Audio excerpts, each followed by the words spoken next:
sino ang nangangailangan ng tulong o ayuda mula sa pamahalaan. Meron silang ginagawang periodic census, di po ba?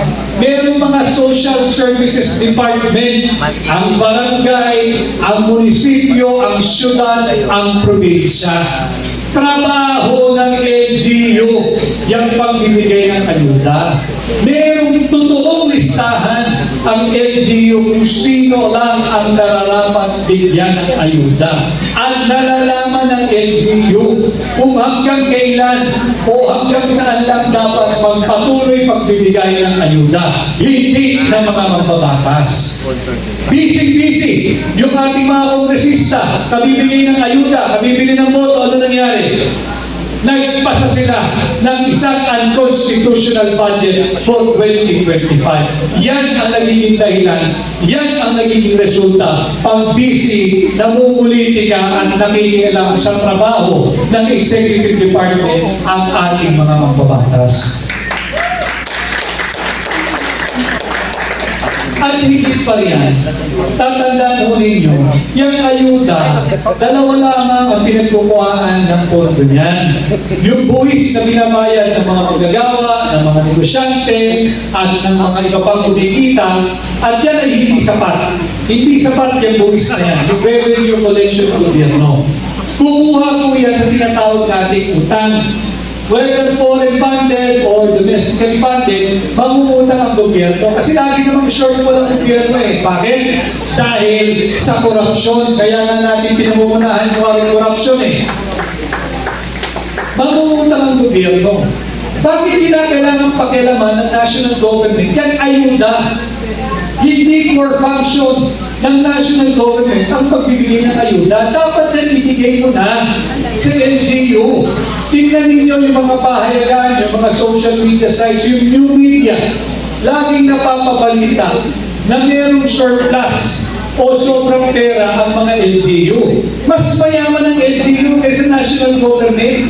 Bakit ba pinakikilaman pa yung ayuda ng national government? Bakit ba ayaw bitawan ni Bongbong Marcos? Bakit ba ayaw bitawan ni Martin Romualdez? Dapat yan ibigay mo na sa LGU. Dahil ang LGU, sobra-sobra ang pera. Meron silang excess fund para ipagpatuloy ang ayuda. At alam ng LGU kung dapat bang magpatuloy ang ayuda o dapat itigil na. Imbis na ayuda at tubagay ng national government, dapat pinondohan nila yung Department of Education. Sapagkat kulilat na ang estudyanteng Pilipino pagdating sa sukatan, sa kaalaman at nalalaman.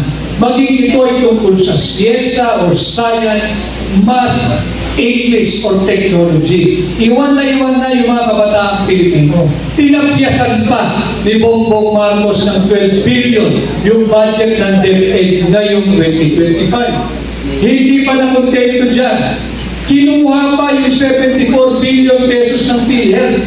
Hindi pa ba sila kontento doon sa 60 billion pesos ng PhilHealth na kinuha nila noong nakaraang taon? Itong 74 billion pesos para sa PhilHealth, ngayong 2025, kinuha na naman nila. At hindi pa yan na ilathala ng isang maiso na kolumnista ng Daily Tribune.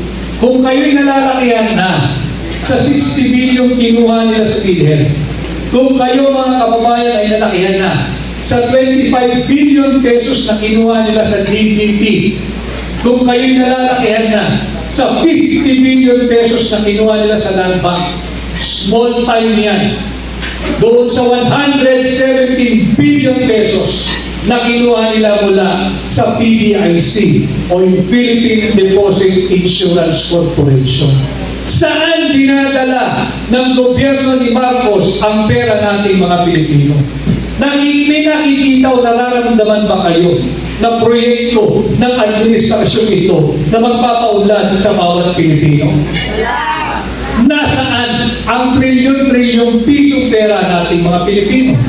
At bukod pa riyan, huwag natin kalilimutan, ipinagmalaki, ibinida nila 500 billion pesos na ang kanilang inuubos sa flood control fund sa loob lamang ng 2 taon ng kanyang administrasyon. At ngayong 2025, another almost 250 billion pesos na naman ang kanilang dinaga dito sa flood control funds. Eh bakit tuwing umuulan, bumabaha? Huwag natin kalimutan yung mga kawawa nating kababayan sa Bicol, nalilubog ng baha, nalilubog ng bagyo. Huwag natin kalimutan yung inosenteng 200 Pilipinong namatay dahil nalunod sa baha. Buhay pa ho ang higit dapat sa nakararami doon kung hindi ninakaw ng Marcos administration ang pera para sa flood control programs. Huwag natin sila pabayaan na hindi managot sa kasalanan ito. Tagos sa buto ang kanilang pagkukulang sa sambayan ng Pilipino. Kaya lagi kong sinasabi, patuloy kayong mag-ingay sa inyong mga iba't ibang pamamaraan, sa inyong community, sa inyong association, kung meron kayong social media page or platform, mag-ingay kayo, karapatan nyo yun. Iparating natin sa higit na nakararami nating kababayan na tayo nagkakaisa na higit na talamak ang korupsyon sa ilalim ng Marcos administration at dapat na itong tuldukan. Yung utang natin ay 17 trillion pesos na. Wala pang 3 taon si Bongbong, 17 trillion pesos na ang utang natin mga Pilipino. Tayo dito sa bulwagang ito, meron tayong pagkakautang ng hindi bababa sa 140,000 pesos each. Sapagkat babayaran natin lahat yan. Yung 17 trillion pesos na yan. At ngayong taong kasalukuyan, 2025, mamumutang na naman. Somewhere between 1 trillion to 2 trillion pesos ang Marcos administration. Lubog na tayo sa utang. Pero hindi natin maramdaman kung nasaan ang pera natin mga Pilipino. Atin silang singilin, atin silang panagutin, dahil pera yun yan. Kaya ang aking paki-ambitasyon sa inyo, samahan ninyo po dito sa war on corruption. At pag tayo nagkaisa, posible ang pagbabago ngayong 2025 pag kayo ay naghatid ng isang katulad ko na bago sa Senado. Bagamat wala tayong political party, meron tayong hakbang maiisog. Kasama ko ang maiisog at may mga prinsipyong Pilipinong katulad ninyo na higit marami kesa sa mga tiwali at korap na taong gobyerno at politiko. Magkaisa tayo, ilaban natin ito. Ang laban ito ay laban ninyo at ating isulong yung ating war on corruption, ibalik natin ang death penalty, ibaba natin yung threshold ng plunder, wasakin natin at ibasura. Yung resolution number 10, huwag natin kalilimutan. Yung liquidation by mere certification, kahit na sabihin nila na paulit-ulit yung ating sinasabi, tama.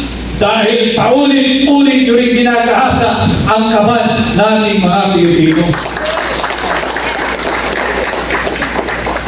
At marami ang nagsasabi tuwing nagsasalita si Atty. Vic Rodriguez, seryoso ang topic, seryoso ang usapin. Tama rin po yun, sapagkat napaka-seryoso ng mga problema natin mga Pilipino at kinakailangan pag-usapan ito ng seryoso at kinakailangan ng seryosong tao na magbibigay ng seryosong solusyon sa mga seryosong problema ng ating lipunan. Kaya malaking bagay para sa akin itong ginagawa natin pagtitipon-tipon. 4 na araw pa lamang dito sa bagong taon, bago pa yung ating batang-bata pang 2025, subalit kinakailangan tayo kumilos. At nabanggit din kanina yung naging opisyal na posisyon o pahayag ng hakbang ng paisog dito sa nalalapit na January 13. Alam mo ninyo, at the end of the day, regardless of who is taking the lead, regardless of the religious denomination, at the end of the day, lahat po tayo kasi dito ay biktima eh. Biktima tayo ng pagmamalabis ng Marcos administration. Hindi na po pinag-usapan kung sino dito ang miyembro ng Iglesia ni Cristo. Hindi na po pinag-uusapan dito kung sino ang protestante, kung sino ang katoliko. Ang nakataya po dito, ang nakataya po sa midterm election ay ang kinabukasan ng bawat Pilipino. Kaya dapat na magsama-sama tayo, magkaisa tayo. Ibabot natin, hindi lamang sa gobyerno ni Bongbong Marcos, kundi sa buong mundo, nagkalamak, laganap, at malala na ang korupsyon dito sa Pilipinas dahil sa administrasyon ni Bongbong Marcos. Kundi kawawa ang mga darating pagsalita. Kawawa ang mga kabataan. Iwan na sila pagdating sa seksyon ng edukasyon. Binawasan pa ng 12 billion. Kawawa yung mga senior citizens. Kawawa yung mga persons with disability or yung PWDs. Kawawa yung mahihirap. Kawawa yung manggagawa. Zero budget yung binigay sa PhilHealth. Dahil daw po may sobrang pera. Yung sobrang pera, dapat pinalawin mo yung servisyo ng PhilHealth. Dapat yan, wala na tayong out-of-pocket expense. Kung may na-hospital, dapat zero na ang ating hospital bill, sagot na ni PhilHealth. Pero anong ginawa nila? Zero budget. Inuna yung kapritsyo at luho at korupsyon ng mga mambabatas.